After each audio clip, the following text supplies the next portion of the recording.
Monsieur, bonsoir et merci d'être avec nous ce soir pour ce nouveau numéro des Échos d'Afrique. Alors ce soir, nous allons parler du flux migratoire africain vers l'Europe occidentale et pas seulement l'Europe occidentale, même les États-Unis d'Amérique ne sont pas épargnés. Un phénomène qui a terni l'image de l'Afrique, il faut en convenir. Dans la première décennie justement du XXIe siècle, l'immigration subsaharienne est devenue la principale préoccupation majeure de l'Europe. Les images de migrants tentant de passer les hauts barbelés des enclaves Ceuta et Melilla en 2005 par exemple, et dans les années suivantes, des images de pirogues bariolées accostant aux îles Canaries ont forcé l'attention des opinions publiques et des décideurs politiques. L'idée d'une invasion africaine prétendument répandue par les médias occidentaux, savamment orchestrée, s'est répandue en dépit des analyses quantitatives montrant que les subsahariens représentaient une minorité des flux et stocks d'immigrés en Europe, notamment ceux de l'Europe de l'Est. Une véritable image savamment orchestrée par certains médias occidentaux. Nous allons revenir en détail justement sur ce dossier-là, mais comme d'habitude, je dois vous présenter d'abord nos invités. Alors, monsieur Ali Boukhlef, vous êtes journaliste au quotidien Liberté. Bonsoir et merci d'avoir accepté notre invitation. Merci pour l'invitation. Et le docteur Saïb Muzet, vous êtes sociologue, docteur de recherche au CREAD. Bonsoir et merci d'avoir accepté notre invitation. Je vous remercie, ça. Donc, je le disais au début, au-delà de l'interprétation misérabiliste de la migration internationale, c'est-à-dire la migration de la misère, les jeunes Africains expriment un désir d'accomplissement par la migration, se faire un nom, devenir grand. Ces jeunes aventuriers qui tentent la traversée du Sahara, puis la mer, et parfois même l'océan au péril de leur vie, sont fascinés par la rentrée des migrants de retour devenus de jeunes notables urbains. Alors ma première question, c'est pour vous, monsieur Boukhlef. Pensez-vous que c'est une raison, parmi tant d'autres d'ailleurs, qui pousse ces jeunes Africains à tenter cette aventure? Il est difficile de résumer, comme le ferait docteur Musette, les raisons qui poussent les gens à prendre ce risque d'aller dans l'autre monde ou dans l'autre continent. Mais il est évident que, naturellement, un homme ou une femme ne quitte pas forcément son pays de gaieté du cœur. C'est vrai que la tentation de l'immigration et de l'aventure a toujours existé depuis l'existence de l'humanité, mais il est évident que les temps modernes ont créé des conditions qui poussent les gens à l'immigration, et cela s'est accentué avec l'apparition de l'industrie en Europe occidentale, et qui a permis l'essor aux populations de vivre dans des conditions beaucoup plus meilleures que celles qui existaient dans les siècles précédents, et qui attirent beaucoup plus les populations du sud de la Méditerranée et du sud de la planète en général, parce que c'est des populations qui vivent dans les anciennes colonies des pays occidentaux, qui aujourd'hui se retrouvent dans des pays malheureusement sous-développés, ou dont les richesses sont exploitées par les multinationales, mais dont les bénéfices ne profitent pas aux populations. Ces populations cherchent le bien-être et le bonheur ailleurs, là où elles ne trouvent pas, en plus d'être effectivement attirés aussi par, à mon avis, docteur Musette va en parler avec plus de détails, par aussi les réseaux sociaux qui sont devenus des simulateurs pour ces jeunes, notamment, qui sont à la recherche de l'Eldorado, qui parfois ils le trouvent, parfois ils ne trouvent pas dans l'autre pays, parfois il est rêvé, il est désiré, mais parfois on le trouve et parfois on ne le trouve pas, parce que vous parlez tout à l'heure de gens qui reviennent et qui deviennent des personnalités chez eux, qui deviennent des riches, mais qui deviennent des exemples. Mais il y a d'autres aussi dont on ne parle pas. Ce sont parfois des échecs et des drames humains. Oui, monsieur Boukhlef, quand on parle d'une manière générale de l'immigration, il faut savoir aussi que l'Europe, notamment l'Europe occidentale, à un certain moment était demandeuse de main-d'œuvre. Donc il y va de la main-d'œuvre dite bon marché, que l'Europe occidentale n'a jamais rechigné ni refusé. Bien entendu, puisque la France, par exemple, que nous connaissons mieux, elle est faite essentiellement à partir du 19e siècle par des immigrés. D'abord des immigrés italiens, siciliens, portugais, et puis maghrébins et essentiellement algériens à partir des années 30 et 40. C'est eux qui ont fait le bonheur de la France dans ce qu'on appelle aujourd'hui les 30 glorieuses, qui ont permis à la France de se reconstruire à partir des années 40. Mais à chaque fois qu'il y a une crise interne, on désigne du doigt l'immigré qui serait la cause du chômage, la cause de tous les malheurs du pays. C'est l'éternel recommencement pour ces populations. Et je pense aussi que c'est un sentiment humain, puisque l'immigration, depuis les temps immémoriaux, a toujours existé, comme je le disais tout à l'heure. Elle a toujours suscité, elle a toujours été une des sources de conflits entre les peuples de différentes régions du pays. Utilisée par les groupuscules d'extrême droite. Docteur, quelles sont les principales motivations du migrant d'une manière générale, hein, pour dresser un prototype du migrant? Bon, avant d'aller vers le prototype, j'aimerais bien, comme vous avez parlé, du point de vue quantitatif, il a été démontré qu'effectivement, toutes les études des Nations Unies ont démontré que si on prend le subsaharien, c'est pratiquement à 90% des subsahariens, ils migrent en Afrique même. C'est une migration interne. Migration interne. Il est vrai que les Maghrébins, eux, c'est une migration vers l'Europe. C'est lié à l'histoire un peu de la colonisation. Donc là, il faut faire la part des choses. Les Africains qui partent actuellement en Europe, les derniers chiffres publiés par les Nations Unies et même repris par l'unité africaine, c'est pratiquement 8 millions d'Africains que nous avons. Et la plupart de ces Africains sont de l'Afrique du Nord. Donc il y a 5 ou 8 pays environ qui continuent à alimenter les flux migratoires. Ce sont des pays, comme mon collègue a dit, des ex-colonies. C'est-à-dire qu'il y a des relations avec les pays, que ce soit le Portugal, que ce soit la France, Belgique ou l'Italie. Donc, pourquoi les migrants subsahariens en particulier, vous l'avez dit, au début des années 2000, ont commencé à monter vers l'Europe? Bon, il faut savoir aussi que, comme je l'ai dit tout à l'heure, les migrations africaines, ils migraient notamment en Afrique même. Mais ce qui s'est passé. Mais pas uniquement. La plupart, la majorité, ils migrent dans les pays africains. Le pays africain qui a connu des problèmes, c'est la Côte d'Ivoire, qui à elle seule avait à l'époque, au début des années, pratiquement 3 millions de migrants africains chez lui. Donc la Côte d'Ivoire entrait en crise, la majorité des migrants, et c'est une tradition en Afrique, la migration interafricaine, c'est une tradition. J'ai discuté avec beaucoup de collègues subsahariens, ils me disent, dans les villages, dans le petit village, si quelqu'un il reste à la maison, il ne migre pas pour amener du travail, M. Radial, ce n'est pas un homme. Il ne reste pas au village, il faut qu'il migre, qu'il cherche. Donc la migration est une tradition ancestrale en Afrique. Avec la fermeture, les problèmes en Côte d'Ivoire, les problèmes aussi en RDC, République démocratique du Congo. Donc, on a eu une remontée, c'est-à-dire les migrants qui traditionnellement allaient vers l'Afrique, ils tendent vers l'Afrique du Nord. Au début des années 2000, ils ont trouvé le passage. L'Algérie, on accueilli des migrants. Je me souviens à Tlemcen, au Magnia, il y avait pratiquement 2000 à 3000 migrants qui étaient bien installés. À partir de 2005, il va y avoir changement. Le Maroc met une loi très dure contre les migrations, la Tunisie et l'Algérie en 2008. Mais les migrants continuent à remonter, c'est-à-dire ils trouvent toujours des passages par les frontières. Grâce à des réseaux. Pas seulement des réseaux, parce que le problème, c'est qu'il faut comprendre entre les subsahariens et l'Afrique du Nord, les pays de l'Afrique de l'Ouest, les gens, ils circulent librement entre ces pays. Donc, ils viennent au Mali, au Niger, sans problème. Et le problème, pour traverser le Mali, ils peuvent, et on a vu cela aussi, beaucoup des pays comme Côte d'Ivoire, comme Burkina Faso ou Tchad, au Cameroun, ils arrivent à obtenir des papiers maliens pour rentrer en Algérie, qui n'ont pas besoin de visa pour rentrer en Algérie. les 3 mois.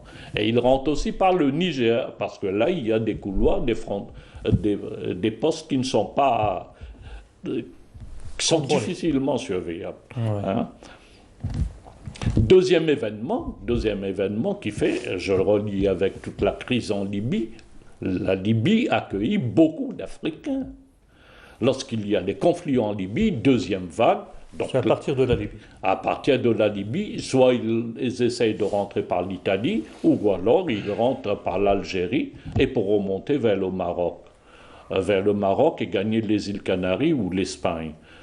Mais ce qu'il faut savoir aussi, l'Espagne et l'Italie, durant cette période, ne faisaient pas grand cas de ces migrants. Ils se considéraient comme des pays de transit, se disant que ces personnes, ils vont rentrer. Ou du moins, ils vont repartir plus haut. Ils vont repartir. Donc, là, c'est la deuxième cause. Troisième cause maintenant, troisième élément, toujours migration de crise, hein, avec la Syrie, avec l'Irak. Là, nous avons une autre vague, disons, de migrants de l'autre côté. Mais de l'Afrique, globalement, pour moi, il y a très peu d'Africains en situation irrégulière en Europe. Et justement, docteur, pour rebondir un petit peu à ce que vous venez de dire, maintenant c'est aussi valable pour vous, M. Bourlat, pourquoi cette stigmatisation du migrant africain, alors que d'après des statistiques européennes avérées, il se trouve que la migration africaine est loin, très loin derrière les migrations d'Europe, Europe de l'Est, l'Amérique, essentiellement l'Amérique du Sud, et asiatique. Alors que certains médias occidentaux s'époumonent à dire que c'est une invasion africaine, alors que c'est faux, statistiquement parlant. Il y a je pense qu'il y a une part du racisme qui est évidente en Europe occidentale, et notamment vis-à-vis des populations des anciennes colonies africaines, l'Afrique subsaharienne. Il y a aussi une idée reçue, c'est beaucoup plus un cliché en France, qui fait que les violences proviennent de ces populations-là. C'est comme ça que c'est véhiculé dans les milieux d'extrême droite. Mais aussi, il y a aussi à mon avis, une autre explication, c'est qu'on a peur de chômage à chaque fois, que je disais tout à l'heure, qu'à chaque fois qu'il y a une crise en Europe, une crise économique notamment, on pointe du doigt l'immigré qui prendrait les emplois des populations locales. C'est un peu une réaction immunitaire de ces populations-là qui stigmatisent les migrants. Mais je reviens aux raisons qui poussent les gens à partir. Les raisons sont maintenant connues de tout le monde. Il y a les crises humanitaires, la sécheresse qui ronge la majorité des pays subsahariens. Il y a aussi les crises économiques qui touchent ces pays, évidemment, mais il y a aussi les conséquences de la colonisation et de l'immixtion des forces occidentales dans ces régions-là qui font que ces pays-là n'arrivent pas à se développer, ce qui pousse les populations à aller chercher le bonheur ailleurs. Vous avez des pays voisins comme le Niger, par exemple. Le peu de richesses dont disposent ce pays sont exploités par les multinationales, et les populations locales regardent faire devant chez elles. Elles ne peuvent rien faire. On a discuté avec des migrants qui viennent ici, qui ne trouvent même pas quoi manger chez elles. Il est évident que la nature de l'humanité aidant, qu'ils cherchent le minimum vital ailleurs, dans des pays où cela peut souffrir. Mais, comme le disait le docteur, l'essentiel de la migration de ces pays-là vient ici en Afrique du Nord, et on en a beaucoup de gens qui travaillent maintenant ici dans les chantiers, dans les champs agricoles ou chez des particuliers en Algérie. Donc, dire aussi que l'immigration subsaharienne ou africaine poserait trop de problèmes en Europe, il y a quand même de l'exagération, d'autant plus que cette minorité, entre guillemets, elle est visible effectivement à cause de la couleur de la peau souvent, mais elle pose beaucoup moins de problèmes que d'autres immigrés qui viendraient d'autres régions, notamment l'Europe de l'Est. Mais comme l'Europe de l'Est est d'une race, entre guillemets, très proche de la même, donc ça pose moins de problèmes, même si le syndrome de plombier polonais plante toujours en Europe. Il existe toujours ce plombier polonais qui vient prendre la place du français. Mais je pense que ce sont des histoires, comme je disais, qui ne sont pas totalement nouvelles, d'autant plus que les fermetures des frontières ces dernières années, notamment ces derniers mois à cause de la pandémie actuelle, ne permettent pas une immigration massive comme celle que nous avons vécue à partir notamment de la Syrie et de l'Irak, et une partie de la Libye. Que la migration africaine. Docteur, est-ce qu'on peut dire que la migration économique est une migration irrégulière, c'est-à-dire une migration non contrôlée? Bon, la migration économique, l'essentiel, j'allais venir, disons, motivation profonde. La motivation profonde, que ce soit pour les Maghrébins, les Africains, c'est l'emploi. C'est l'emploi. Toute migration, les Nations Unies... En premier lieu, c'est l'emploi. Vous dites, c'est premier élément, c'est améliorer ma situation de l'emploi. Quel que soit le niveau, hein. Parce que les enquêtes qu'on a pu mener en 2005, et on va le refaire encore, disons 15 ans après, montrent qu'à 80% de ces personnes, ils cherchent un emploi. Quand ils sont bloqués pour partir, eh ben, ils restent au Maghreb, dans les pays du Maghreb, pour travailler. Ils cherchent du travail. Chez nous aussi, disons, au niveau du Maghreb, les Africains, les subsahariens qui sont là, pour la majorité, ils sont dans les chantiers, ils travaillent, ça a été dit. Hein. Mais maintenant, est-ce que le travail qu'ils font, pour moi, il n'y a pas d'irrégularité. Vous allez comprendre pourquoi. Je prends le cas de l'Algérien, un Africain qui travaille, un subsaharien qui travaille en Algérie. D'après la loi algérienne, le contrat de travail, même oral, il est légal. Tout à fait. OK? Tout à fait. Le problème, c'est l'employeur qui doit déclarer. La non-déclaration de l'employeur fait que ce travail, il est en train d'employer. Et c'est la même chose pour l'Europe, la majorité. Vous avez dit au départ, l'Europe a besoin de la main-d'œuvre. Bon marché, bon, notamment. Maintenant, il y a un changement et il veut des personnes plus qualifiées. Et donc, il rejette toute la main-d'œuvre non qualifiée. Mais il met en place des dispositifs pour attirer les compétences de l'Afrique. Attirer les compétences de l'Afrique dans tous les domaines. D'où l'hypocrisie des Européens, M. Musette. On parle des flux migratoires africains vers l'Europe, mais on ne parle jamais de la fuite des cerveaux. Oui, mais ça c'est pour eux, ils vous disent qu'il ne faut pas parler de la fuite de cerveau, il faut parler de la mobilité des compétences. Regarde le jeu des mots. Hein. Ils savent parfaitement qu'ils sont en train de piller l'Afrique. Voilà. Ils sont en train de piller. Et le plus grave, c'est-à-dire en prenant les meilleures compétences, je prends dans le domaine de la santé, tel qu'on est en train de vivre, une crise sanitaire mondiale, il y a des hôpitaux qui ont été vidés par l'Europe parce que l'Europe a pompé les meilleurs médecins, les professeurs en médecine. Ils les ont pris, mais quelle compensation? Et là, on ne le dit jamais. Pour eux, c'est tout à fait normal parce que cette migration rentre pour eux dans la mobilité des compétences. Ils vous disent oui, au retour de ces migrants, ben vous allez avoir des migrants formés. Enfin, je qui n'est pas toujours le cas, il faut l'avouer aussi. Peut-être aussi déformés pour travailler en Europe. Aliénés culturellement. Aliénés culturellement, parce que souvent, lorsqu'ils partent des compétences africaines en Europe, ils n'ont jamais l'équivalence des postes. Hein. Donc, ils sont sous-employés, on leur donne des... Surtout au début. Surtout au début. Donc, pour s'installer, oui. Et là, il y en a qui veulent retourner aussi. Hein. Donc, le problème, c'est un problème de chômage global dans le monde. Hein. Oui. C'est vrai que nous aussi, en Algérie, au Maghreb, en Tunisie, c'est pratiquement la même chose. Il y a un chômage des diplômés. Un chômage des diplômés. On forme, mais nos économies n'arrivent pas. Donc, ces types de compétences, la France, les États-Unis, la quasi-totalité, vous avez parlé de migration aussi, la quasi-totalité de nos compétences, migration maghrébine ou migration africaine ou égyptienne, aux États-Unis, ce sont les top levels qui parlent. C'est une véritable élite qui fuit le pays. C'est l'élite. Ils ne fuient pas parce que... Ils sont obligés, c'est une contrainte. Ils sont attirés. Ils sont attirés parce qu'il y a beaucoup d'avantages qui sont offerts. Un environnement plus... Et le problème, c'est qu'au niveau africain, on n'a pas des mécanismes de rétention de ces compétences.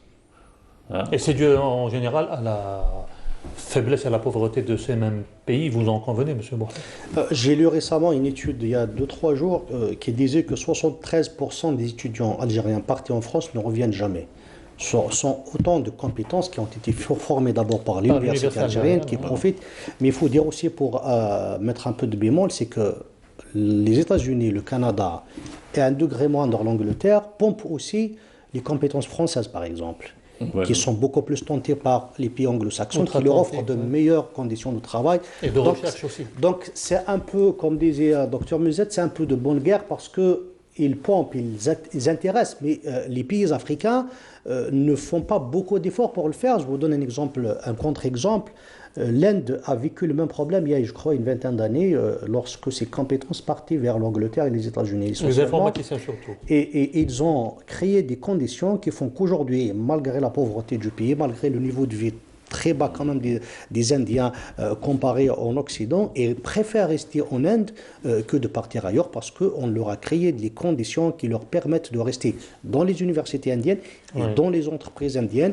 On pourrait faire ça chez nous, probablement avec la promotion du secteur privé ou du secteur mixte privé-public ou la création et l'adaptation surtout des formations parce que c'est de cela qu'il s'agit. Maintenant, même en France, par exemple, ils vivent à peu près le même problème. La majorité des jeunes diplômés des universités ne trouvent plus de débouchés parce que les formations ne sont pas en adéquation avec les offres qu'il y a sur le terrain. C'est ce qui nous arrive à nous.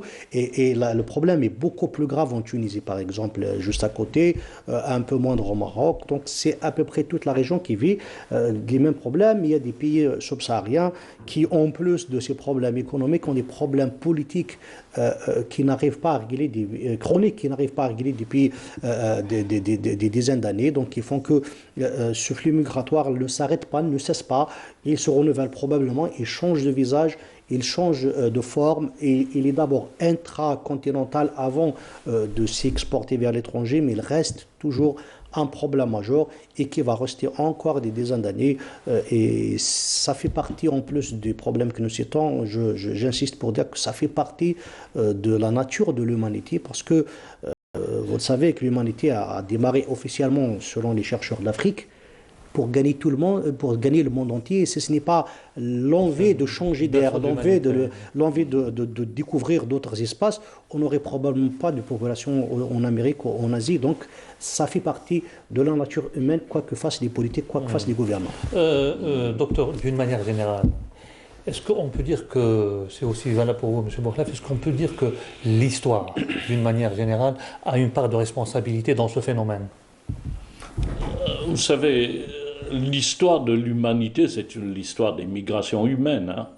C'est-à-dire, tous les pays ont été peuplés. Les États-Unis ont été peuplés par les migrants, par les Irlandais. L'Australie, par l'Australie. Vous avez le Canada qui est en train de ramasser pratiquement les migrants de partout, les compétences de partout dans le monde. Bon, nous vivons une période, ce qu'on appelle actuellement une période, c'est la guerre des talents. Hein.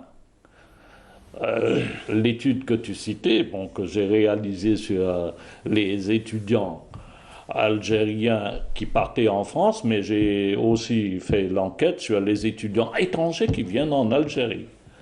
À 50%, les étudiants étrangers qui viennent en Algérie, ils retournent chez eux.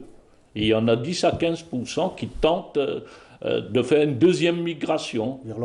Et on a peut-être 4 à 5% qui restent en Algérie.